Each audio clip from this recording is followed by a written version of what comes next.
Welcome back to another Take the Lead podcast. I am your host, Tara Chantel, and this is where the example begins with you.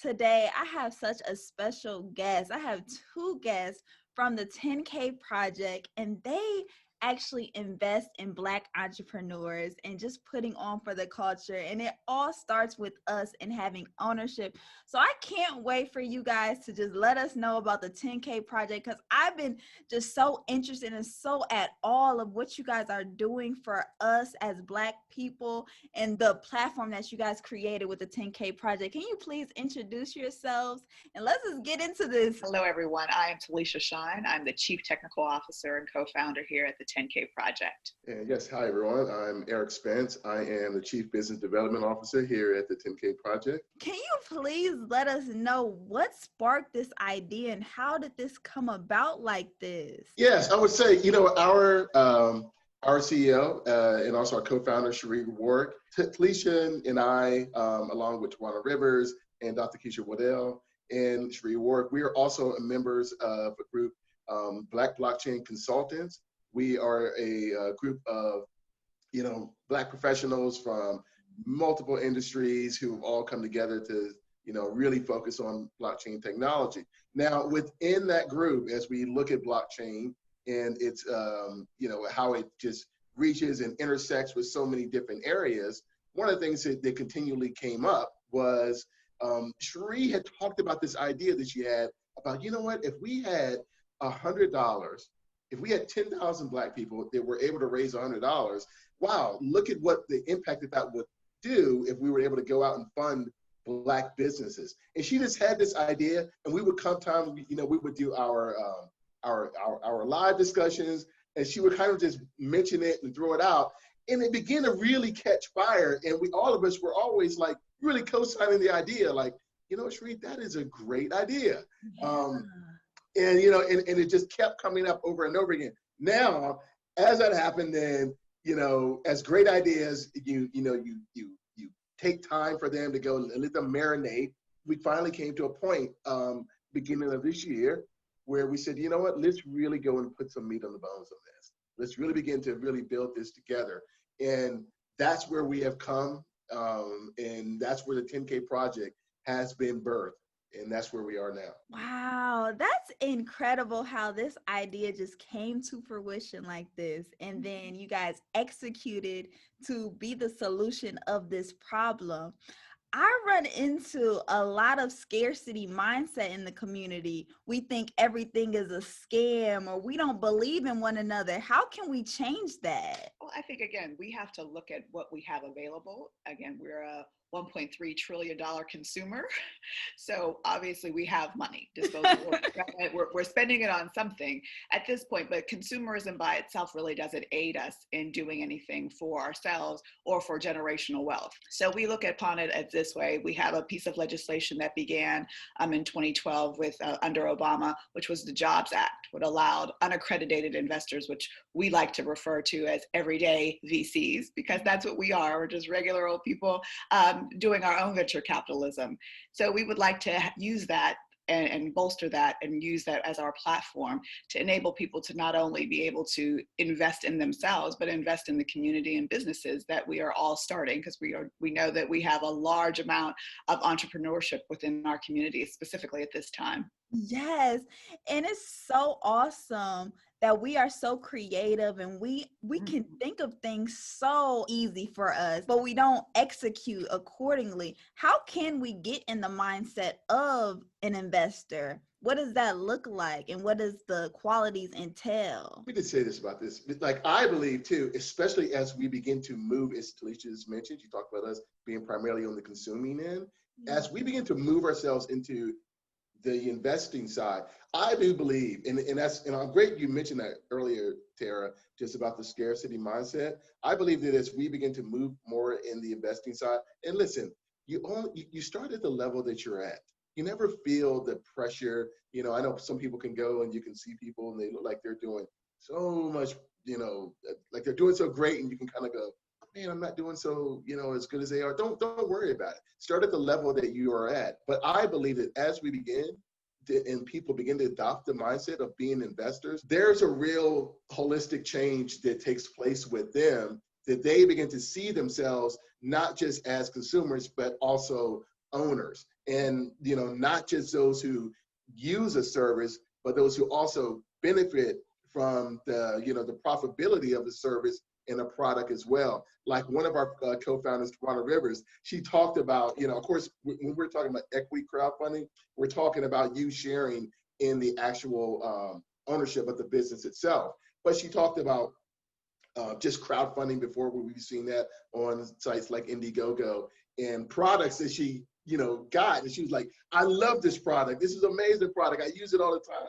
But now you think about it now from going to the point of, I love this product, but I am also going to benefit financially from the business, from the success of the business itself. And that's that kind of change that we're looking to have, really move throughout the community. And one of our assets that we have is not only just being a platform, but also being an educational platform as well. So we have included on both sides, from the investor standpoint as well as the entrepreneur, educational resources to get you to the point where you want. Because some people don't know where to start, and that's even perfectly fine. But this is the place to start.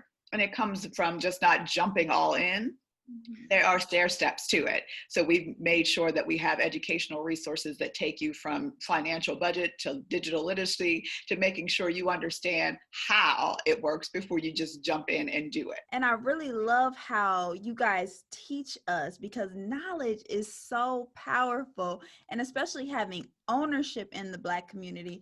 I run into that we don't know how to keep the money in the Black community. It only lasts, about 2 hours, if that? What is the solution behind that? We have to own. What steps can we take? Because I feel like our young, great Black men and young Black women, we had ideas like Amazon. We had those powerful ideas, but we don't have investors to back us. What's the steps that we should go about? This is very interesting because we've hired an economist, so shout out to Eddie the economist, to write a study for us to show the impact of what would happen specifically if we were able to do this over a period of time. And he coined an aspect of it called leakage versus expansion. And that's what we're looking to do. He compares it to a balloon, as Cherie would always say, whereas you have that little hole and it keeps escaping slowly and surely. But once you plug it, the actual expansion happens instead of having the ability to everything going outside of the community, to truly stay inside of the community and bolster its volume. And that's what we're looking to do. And that begins at a very small level. I think people really don't have this grandeur idea that it has to be this big old thing that we have to start a whole place and move to a different country. We don't have to do that. We can do that right here by taking those simple steps collectively is the real reason. And that's why we've built the platform in the way we have, just to show people that incrementally and through just the participation that you can get to the place that you need to be. Awesome. The key word was collectively. Yes. That is what we have to do. What does a community look like? Because nowadays, I don't see enough of a Black community in my neighborhoods. I don't see us working and moving together and having that togetherness. It's interesting too, because we start talking about community, we also begin to think too about the greater impacts and what it has upon, let's just say, a family and the children of that family. Like I heard someone just mention this recently. They were talking about the fact that when someone dies, see, they can't pass on a job to their children, okay, but they can pass on a business to their children. Just recently, we did a talk with Lamar Wilson. Lamar Wilson starts. He has a company called Sunjoined. They're really in the hemp business, but as Lamar was talking about just the product of hemp itself, Felicia, I mean, how many different uses was he talking about? Across the board, the diaspora of industries that it touched.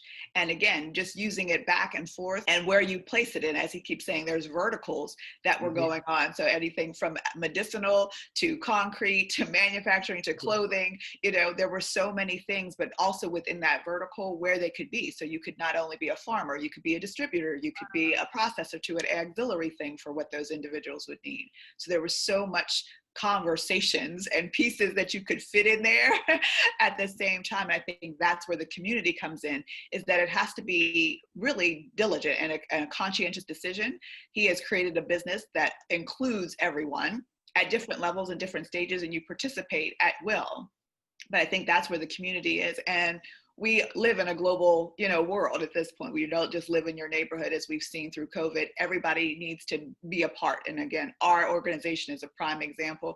We are across the United States, but we collectively have that mindset, and that's where the like-minded. And Eric always says it takes 2% of people to make a movement happen. And that's all we're looking for. We're not looking to, like I said, change the world overnight, but just to have that like-minded community set.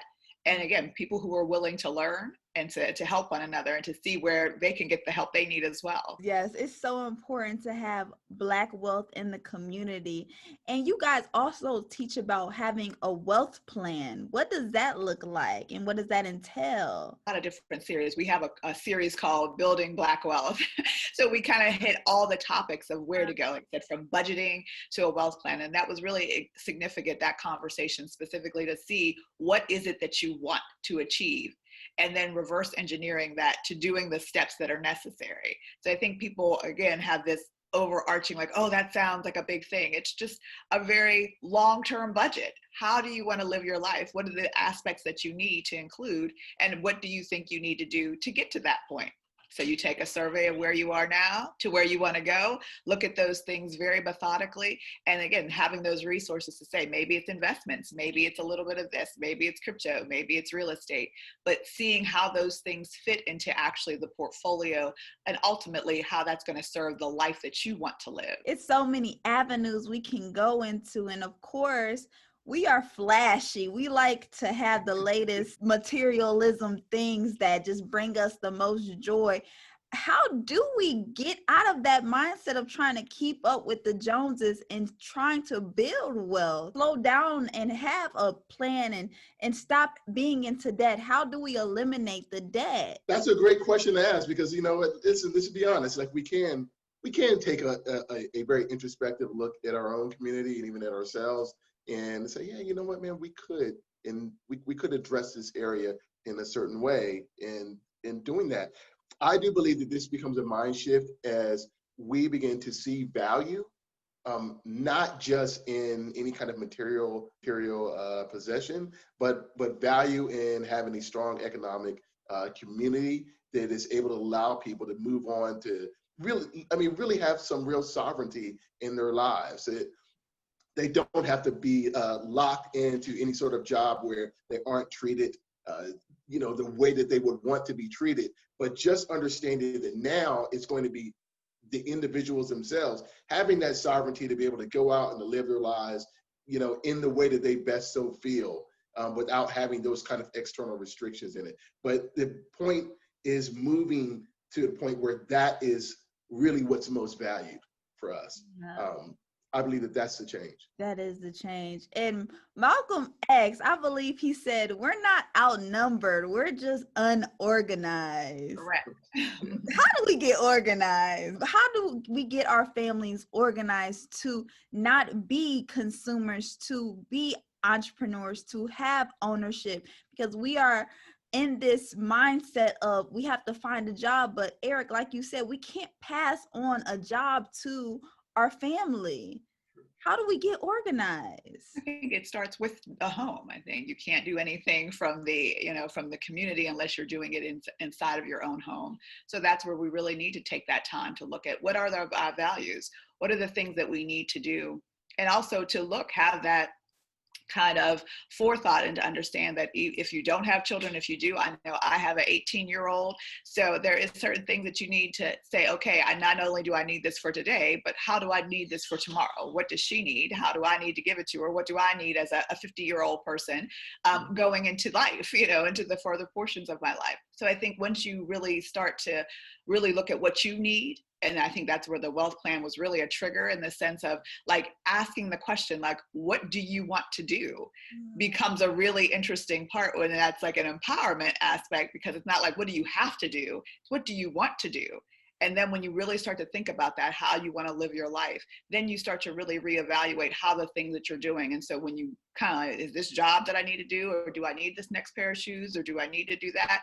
Then that starts to weigh a little more, give you that compare and contrast to, is this something that I need to do in order to actually get to where I need to, where I want to be? And I think that's where it happens. And again, that's a collective swell. If enough of us are doing that, and then having a vehicle such as the 10K project to kind of say, okay, we are doing this, and watching it grow, there is also that ability to look at it and say, oh, okay, I know that I'm invested. What does that mean to me? How does that help me? Where does that go? And then showing up and being in that sense of community, I think grows and changes that mindset for you. It's just such a blessing for the 10K project and bringing us together as a collective. How can we be a part? You can go to the10kproject.com and click on Become a Member. It's a $100 membership, and that's a lifetime membership. What that gives you is what we like to call a seat at the table. That gives you access to our entire community, which is, again, those resources that we talked about from both the investor as well as the entrepreneur side, and also lets you see the campaigns that will be focused on our marketplace. It's just so incredible, the 10K project and where this came about, and how it's just such an inspiration for us as Black people, how we have to come together and become a community like this. This is incredible. Oh, thank you. We definitely, it's a passion project for us all. It takes a lot of work to do this. I think we were asked in another interview, like, how are you doing this? We are just regular people. We all have jobs and other things. We're just committed to building this with the success in mind. So again, it's not just the success of our business, it's the success of the community. And I think that's the main driver for us. It's not just a get rich, we're going to build the next anything. We really want to see this from a long haul. This is something of a legacy project for all of us at this point. And that's why we put so much effort and resources into it, in the sense of giving people the knowledge, the education, feeling free to have, we do a live every Monday where we just let people ask us any questions that they have. Some of them are kind of repetitious at a certain point, but making sure people are comfortable. And we never encourage or discourage people just like, oh, just do it. We just say, go look at the website, ask us questions. I know I get tons and tons of questions every single day. Just how and why and what does this mean? How can I do it a little bit better? And we're here for that, because that's what we want to make sure, that we're endeared to our community and ensure that they know that they have a resource, instead of just, oh, like I had to do this on my own. You do have a place to go and a viable people to help you along that path. Knowledge is so powerful. And I believe once we gain the knowledge, then we can conquer any obstacle that tries to come in our way. But first, we must have the knowledge, and the platform of 10K bringing that to us, and so we can ask questions, because sometimes we don't know where to start. Yeah, you wouldn't. I mean, who would? I always say I'm a technical person, and I get this question all the time, like, how would I know how to do that? Well, you wouldn't. If you're not using the technology in that manner, you would have no idea. And that's the same. If you're not an investor, if this is something brand new to you, I could say I'm a novice investor myself.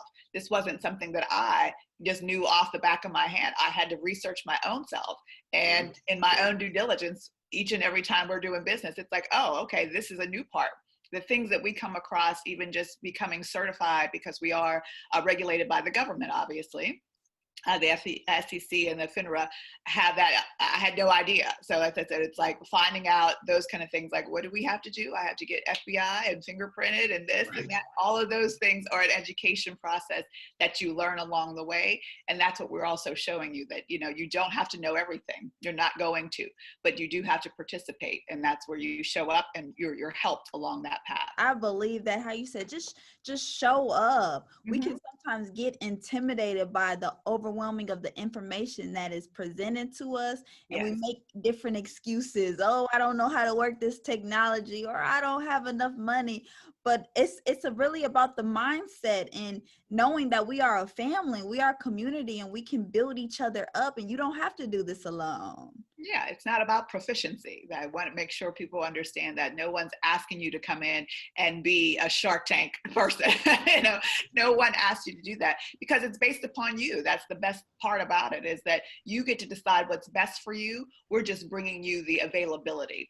Sometimes that's the biggest part I think that is a disservice to our communities, that we just don't know and we're not exposed to certain things. So now at this point, specifically with private equity, that's something that's, you have to be in the right place and know the right people to do all of that. Here, we're bringing it to you.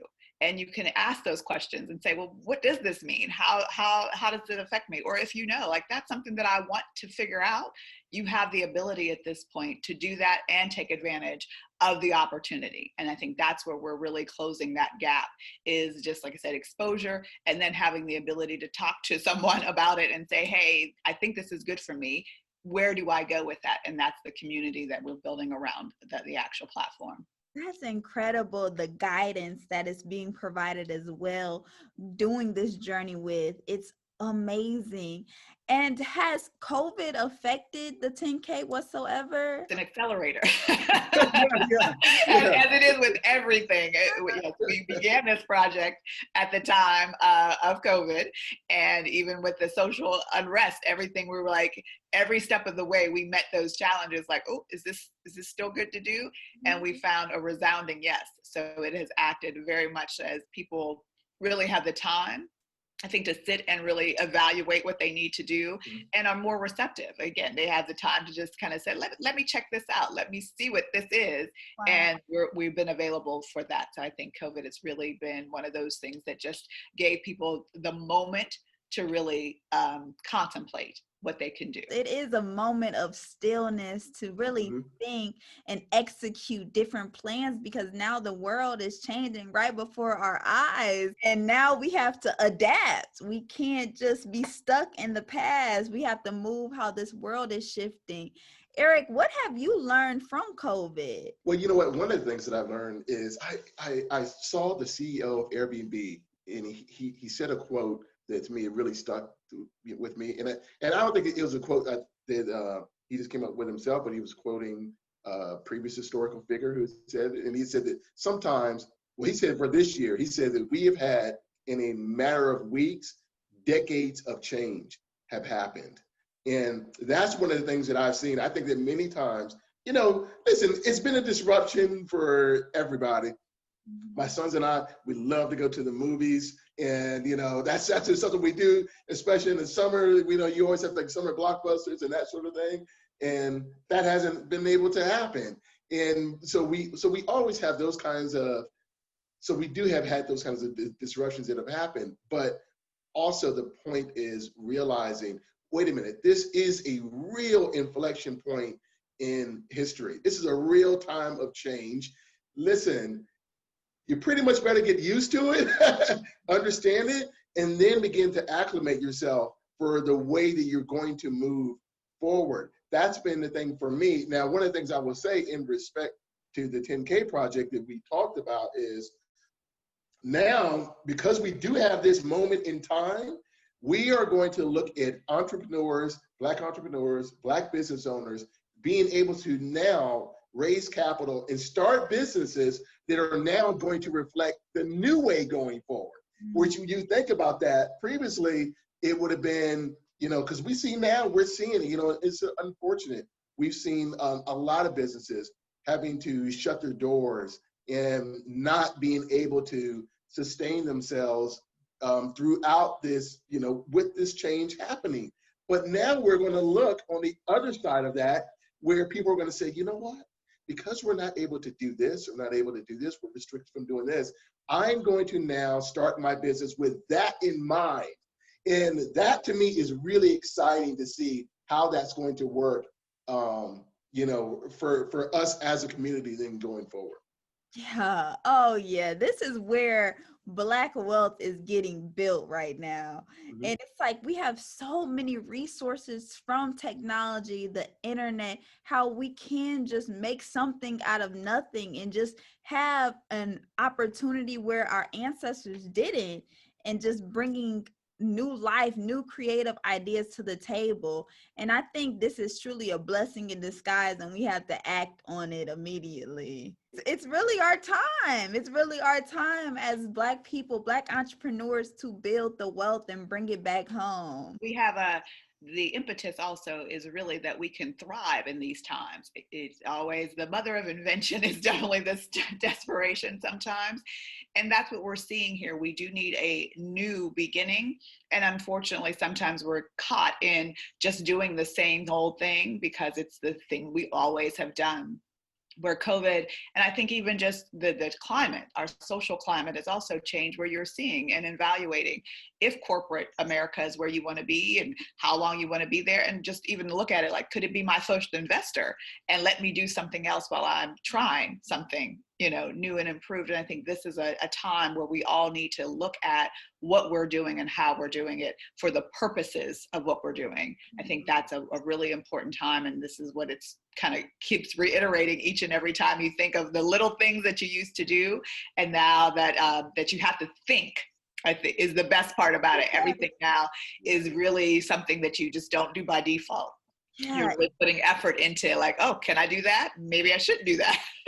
Maybe I had to do it this way. These are all those kind of things. And I think we've left that default behavior behind. And that does create a wealth of creativity and entrepreneurship. It's a blessing to have a team that you guys have, a community behind you, backing you up.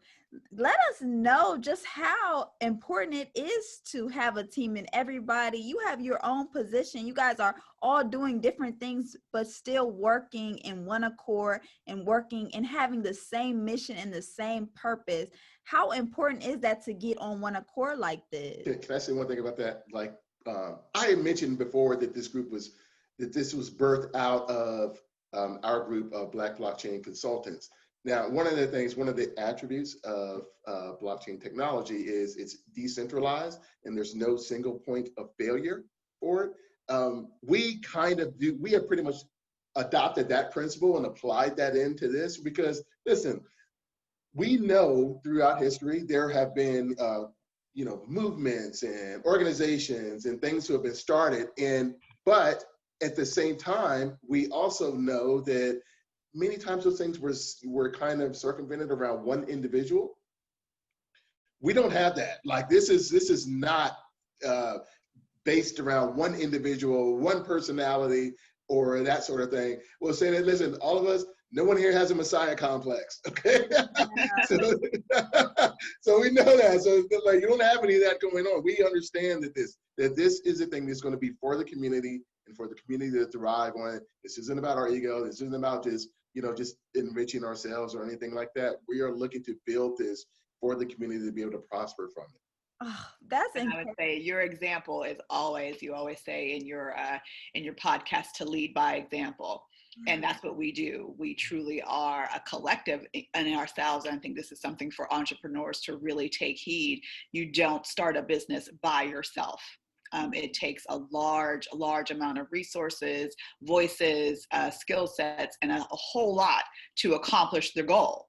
So we are leading our entrepreneurs by showing them this is how we've done it. So we're going to be our own use case in this sense of the collective comes together, but there's a lot of diversity and inclusion going on with regard to us. And that's our example that we're setting so that they can see it. And that's why we're also transparent. We show you what we're doing, how we're doing it, and let you ask those questions like, well, how did you get this part? Like I said, I'm the tech person. I stay in the tech lane as much as possible, but there are other things that we have to do. And that is the startup aspect too, that, we all have to play a role and we all have to give 110% each and every time, because that's how businesses are built.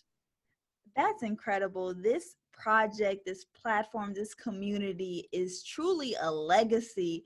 Can you guys leave us off with wisdom on creating a legacy like this for the Black community? Always be, so often I think that many times we believe that I need to gather and to garner, a bunch of people before it can happen. I need to make sure that I'm changing everyone else. You know what? Start first with yourself. And you know what, Tara, you mentioned something earlier, and you talked about the change and how to make it happen. But I'll say is, if you as an individual are saying, you know what, I want to start becoming an investor or an entrepreneur in a business owner, and you start then adopting that mindset and then having conversations, even with people right now who maybe they're not on board with that. And maybe they're kind of like, okay, all right, sounds all right.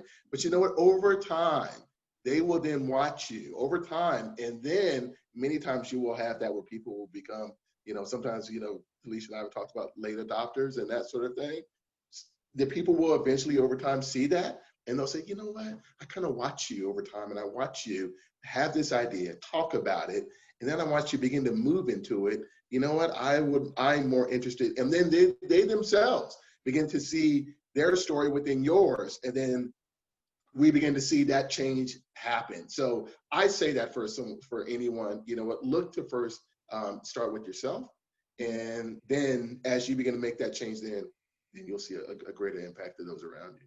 Yeah, how you hit on, believe in yourself first, and then others will start to believe in you. Because sometimes as Black people, or just as people in general, we are skeptical. We have to make sure you're really legit. You have to be about that action before someone can really back you up, before we can like invest into you. Sometimes you really have to invest in yourself, and then people see that, okay, you're serious. You're not stopping here. You're being consistent at it. You're believing in yourself. Now it gives other people to see your vision, even when you already seen it in fruition. A lot of people don't have that same imagination that you have. So you have to see it first and then get other people to see it after you.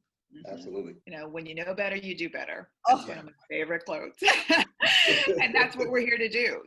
We're giving you something new. We can't do what we've used to do. That's no longer possible or plausible for us as a community, as a people, and just as a race. We cannot go back. So why not be very forward thinking and do something different and do something better? Forward thinking, that is the key word right there. We have to lead and lead ourselves to success like this. And how do we find 10K Project and just stay connected with you guys, being more involved with the community like this? So again, you go to the10kproject.com and you'll sign up for the ebook and you'll get on our newsletter at that point, and you can come and join our Facebook community. We're at the Black 10K Project on every social media platform that you can think of. If you like social media, you can just jump on and chit chat with us at any time. We have a plethora of information and we're always available. So just visit us at the10kproject.com. Awesome. And can you just leave us off by introducing yourself one more time and just some words of wisdom to uplift the community before you guys go? Eric Spence, once again, a Chief Business Development Officer here at the 10K Project. I'm going to say this to you. Sometimes, you know what, if you have the vision, that's great, but sometimes don't worry about having it all figured out. Just focus on the next step. Just singularly focus on the next step, and then you'll begin to build it from there. Shine. I am the CTO here at the 10K Project, and I always say function is great, but don't let it overtake your focus. Wow, those are powerful models right there that we must live by and what we must execute to become a better people in this community in togetherness. I really appreciate everything that you guys are doing for us and the platform that you guys created and the teaching and the knowledge that you are constantly dropping on us. It is so amazing, and I'm so thankful for what you guys are doing for us. Thank you for having us. We really appreciate it. It's fantastic, Tara. Thank you.